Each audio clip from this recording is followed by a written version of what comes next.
Hello everyone, ओ team empire की एक और नई वीडियो में आप सभी का स्वागत है। आज की इस वीडियो में बात करने वाला हूँ आज के ट्रेड एनालिसिस की। आज मेरे दो ट्रेड बने थे, एक पुट के एक कॉल के। वही चलिए चार्ट पे चलते हैं, बताता हूँ आपको कौन सा ट्रेड क्यों बनाना था।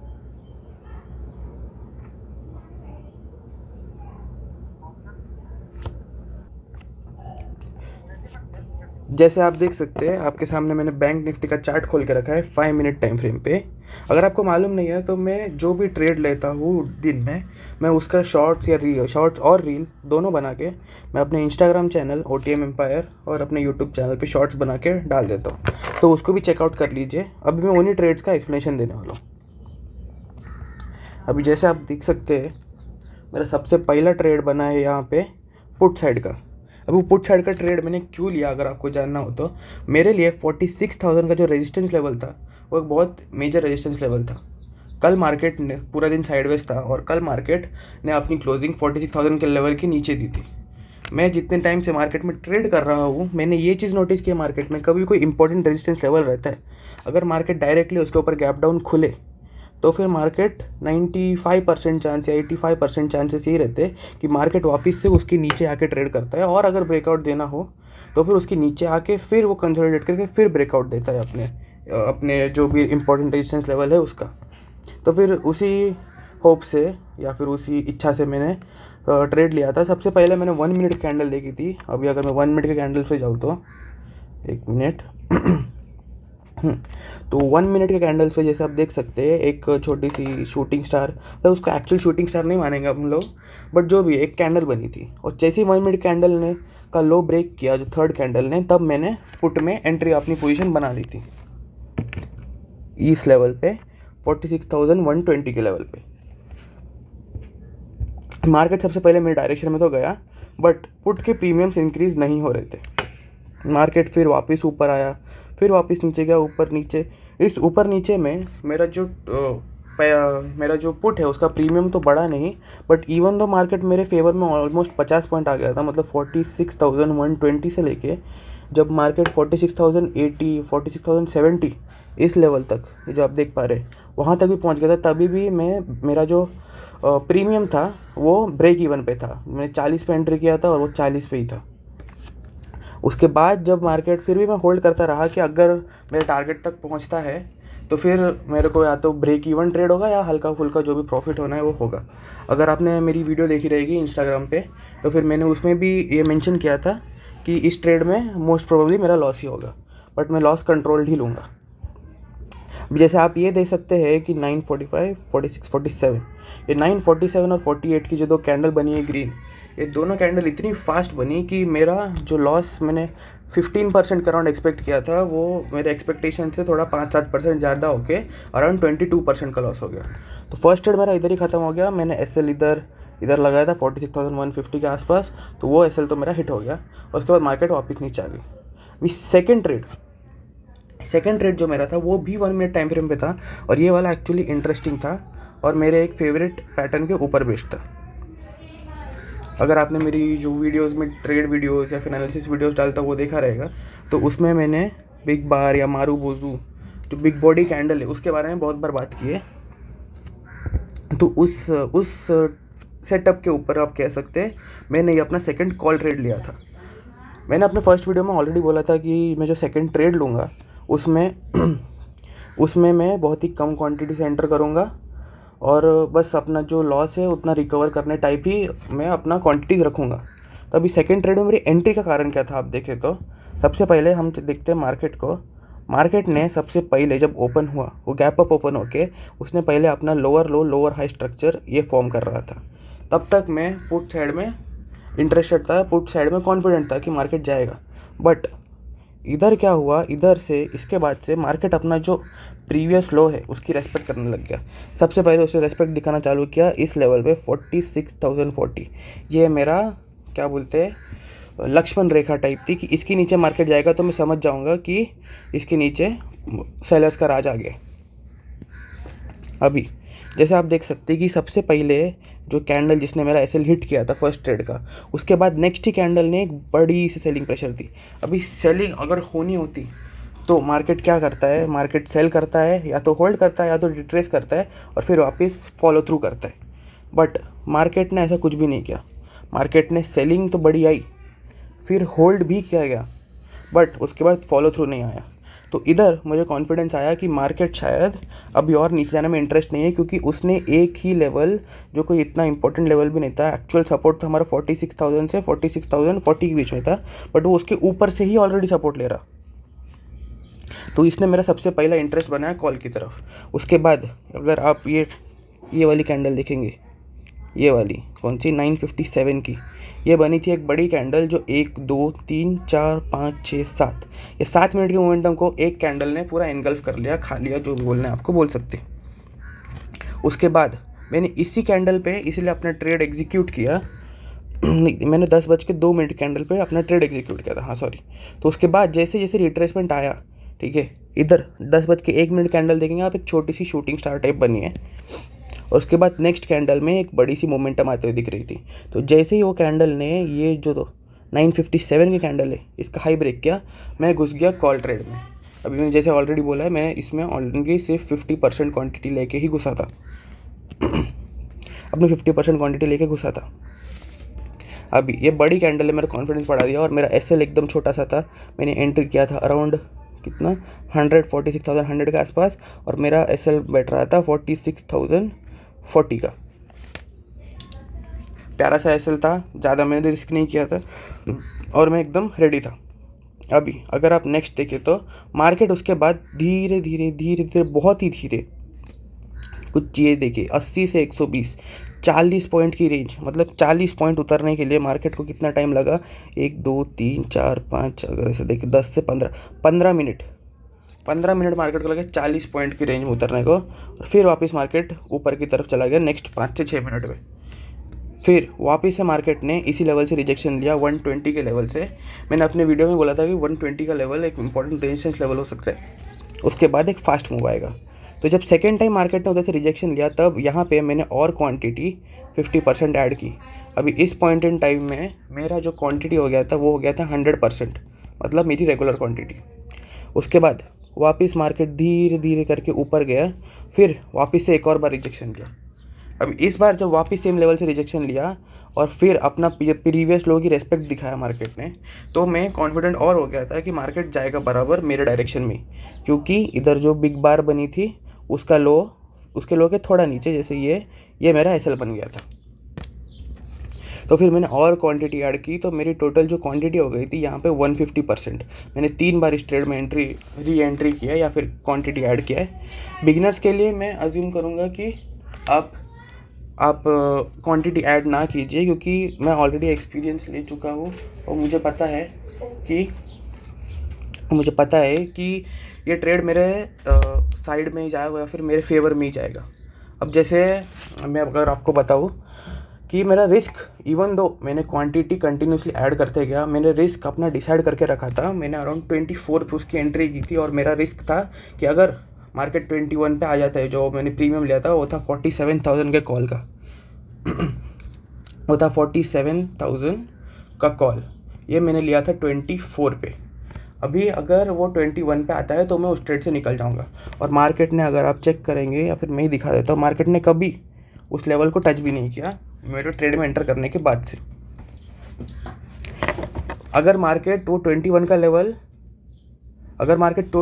लेवल टच कर भी जाता तो भी मेरा जो लॉस होता वो मेरे कल के प्रॉफिट का 50% होता। ये बहुत इंपॉर्टेंट है, जो मैंने सीखा है अपने मेंटर से, कि कभी भी अपने पिछले डे के प्रॉफिट को अगले दिन के लॉस में नहीं कन्वर्ट करना है। अभी जैसे आप देख सकते हैं, जो 120 का लेवल अगर ढंग से इधर ड्रॉ करूँ, एक लाइन बनाऊँ, तो सबसे पहले यहाँ से 1 2 3 4 5, जैसे 5 बार रिजेक्शन ले चुका है और इधर एक और बार 6, ठीक है। तो 6 बार रिजेक्शन लेने के बाद फिर मार्केट ने ब्रेकआउट दिया और फिर एक बड़ा ट्रेंड मिला। इस सच बता रहा हूँ, इस ट्रेड ने मेरा टारगेट दिया। मैं सच बता रहा हूँ, इस ट्रेड ने मेरे को बहुत ज़्यादा मेरा पेशेंस टेस्ट किया, क्योंकि मैं 10-2 को एंटर किया था इस ट्रेड में और एग्जिट मैंने कुछ 11-3 के आसपास, मेरी सारी क्वांटिटीज़ 11-3 11-4 के आसपास मैंने अपनी सारी क्वांटिटीज़ एग्जिट कर दी थी। बट इस ट्रेड में ये जो ट्रेड है ये बेस्ट एग्जांपल है आपको ये बताने का कि OTM में क्यों ट्रेड करना चाहिए। अगर ये वीडियो थोड़ी लंबी हो जाएगी उसके लिए मुझे माफ़ करना, बट अगर मैं आपको दिखाने जाऊँ कि OTM में क्यों ट्रेड करता हूँ, क्योंकि मुझे लगता है अगर मैं मेहनत कर रहा हूँ, मैं इतना टाइम अपना दे रहा हूँ, तो उसके हिसाब से मुझे रिवॉर्ड अगर ज़्यादा मिल रहा है कहीं और, तो मैं कम रिवॉर्ड के पीछे क्यों जाऊँ। अभी मैं आपके लिए लगाता हूँ 47,000 का चार्ट, 47,000 के कॉल की चार्ट लगाता हूँ मैं। किधर गया है, आगे,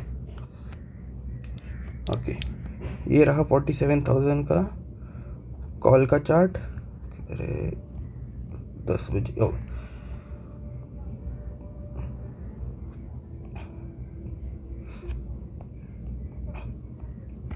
और इस साइड में 3 चार्ट तो मैं लगा नहीं सकता, स्क्रीन छोटी पड़ जाएगी, बट मतलब 5 मिनट पे लगा के देख सकता हूँ। 5 मिनट में देख लीजिए आप ये ट्रेड। 3 चार्ट लगाता हूँ मैं, 3, ओके, ठीक। 10 बजे थी मेरी एंट्री, 10 बजे की कैंडल कौन सी है, ये वाली, ठीक है। अब जैसे यहाँ पे देख सकते हैं 10 बजे मार्केट था 46,000 पे, 46,100 पे 46,000 कॉल इन द मनी का कॉल। जो लोगों को मोस्टली लगता है कि इन द मनी का कॉल बहुत ज़्यादा आपको रिटर्न्स देता है, बट वैसा नहीं है। 46,000 का कॉल,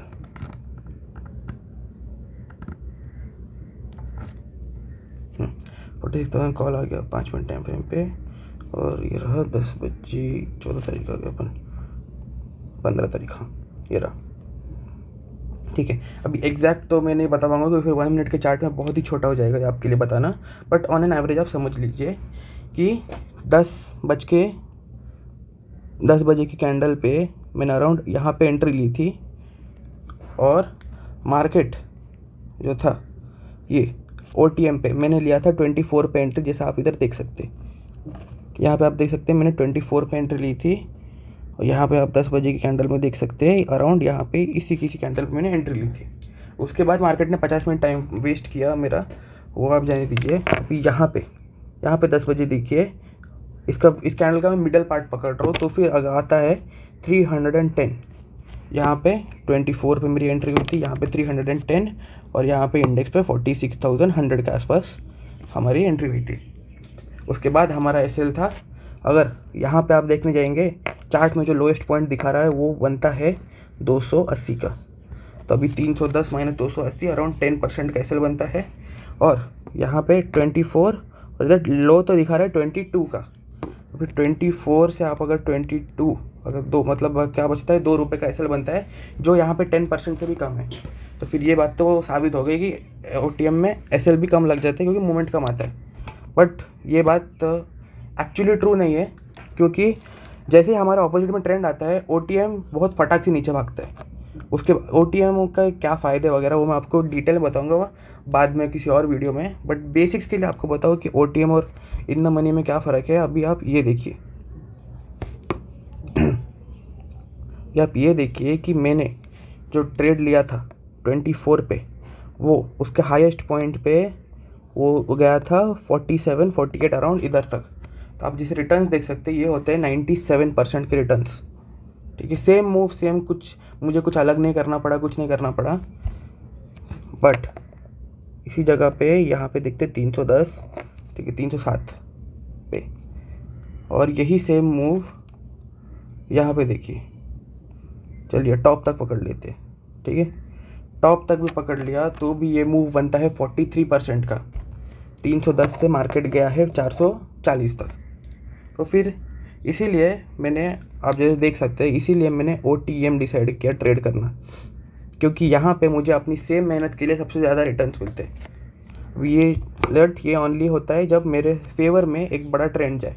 मेरे फेवर के बाहर कोई ट्रेंड चला गया तो फिर वो नहीं पॉसिबल है। अभी सबसे पहले जब मैंने एंट्री लिया था 10:02 पे, उसके बाद मार्केट ने मेरा पेशेंस तो बहुत टेस्ट किया, बट फाइनली 120 के ऊपर मार्केट ने मुझे ब्रेकआउट दिया। फाइनली मार्केट ने मुझे 120 के ऊपर मेरा चाहा हुआ ब्रेकआउट दे दिया। उसके बाद जब उसने ब्रेकआउट दिया और अराउंड 160 के लेवल के आसपास गया, तब मैंने सबसे पहले अपनी प्रॉफिट बुकिंग चालू की। सबसे पहले अराउंड वो प्रीमियम जंप हुआ था 24 to 27, ऐसा कुछ प्रीमियम जंप हुआ था। उधर मैं सबसे पहली प्रॉफिट बुकिंग चालू की थी, क्योंकि वो 10% के ऊपर चला गया था। थोड़ी बहुत प्रॉफिट बुकिंग चालू की थी, क्योंकि टू बी ऑनेस्ट मैं होल्ड करके रख सकता था उसको आराम से, बट मैंने उसको होल्ड नहीं किया, क्योंकि 120 क्रॉस करने के बाद मार्केट ने इधर एक शूटिंग स्टार कैंडल टाइप बना दी थी। तो मुझे लगा था शायद से इधर ब्रेकआउट फेलियर होने वाला है। तो फिर इसीलिए मैंने उधर जो थोड़ा बहुत प्रॉफिट बन रहा था वो सबसे पहले मैंने बुक किया। ऐसा पूरा नहीं, आधी क्वांटिटी बुक किया। मैंने अपना रिस्क कम किया, क्योंकि मैं ऑलरेडी अपनी क्वांटिटी से 50% ज़्यादा 150% पर ट्रेड कर रहा था। तो मैंने पहले अपना क्वांटिटी रिस्क फ्री किया, मतलब रिस्क अपना मैनेजेबल बनाया उसको पहले। उसके बाद सेकेंड टाइम मैंने जो बुकिंग किया, जब मार्केट इस हाई के आसपास पहुंचा, ये 160 170 के लेवल पे, यहाँ पे प्रीमियम मेरा स्पाइक कर चुका था 24 से लेके 31 तक, ठीक है। उसके बाद नेक्स्ट मेरी बुकिंग आई थी यहाँ कहीं पे, इधर 220 230 ऐसे।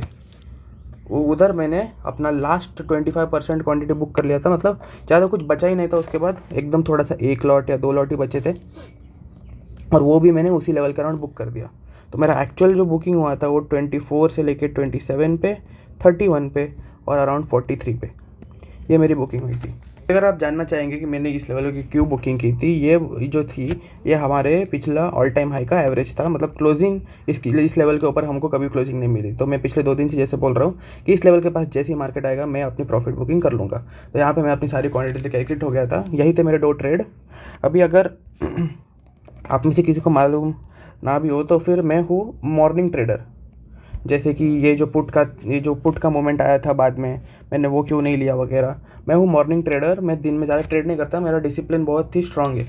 मेरा अगर दिन में 1 से 2 प्रॉफिटेबल ट्रेड्स हो जाए मेरे लिए बहुत है। एज एन ऑप्शन ट्रेडर मुझे दिन में 1 से 2 प्रॉफिटेबल ट्रेड चाहिए, वो भी मुझे 50-100% रिटर्न नहीं चाहिए हर एक ट्रेड में। मुझे 10 से 20% रिटर्न, मेरा फोकस सिर्फ उस पर रहता है। बाद में मार्केट को कभी मन किया उसने मुझे 20 की जगह 50 दे दिया, बहुत है।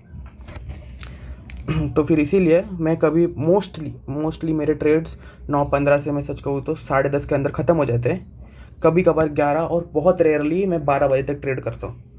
कभी अगर मार्केट पूरा दिन साइडवेज रहा, उसने मुझे कोई ट्रेड ही नहीं दिया, तो शायद 12 बजे के बाद तक बैठूँ, बट मैं कभी 12 बजे के बाद नहीं बैठता। अभी मैं अपने इंस्टाग्राम और अपने यूट्यूब रील्स पे मैं जो भी ट्रेड लेता हूँ वो डेली के डेली तभी के तभी ऑलमोस्ट अपडेट कर देता हूँ। तो फिर उन सब पे भी आप एक्टिव रहिए, फॉलो कीजिए मेरे इंस्टाग्राम पेज को OTM एम्पायर। सैटरडे को मैं शायद एक लर्निंग वीडियो डालूंगा बिगिनर्स के लिए। टॉपिक मैंने अब तक डिसाइड नहीं किया, बट सैटरडे को एक वीडियो ज़रूर आएगी। और मंडे की मार्केट एनालिसिस आपको मिल जाएगी संडे को। चैनल को लाइक शेयर सब्सक्राइब करना ना भूलिए, कमेंट भी कीजिए और अपने दोस्तों के साथ शेयर करना बिल्कुल ना भूलिए। Thank you, bye bye.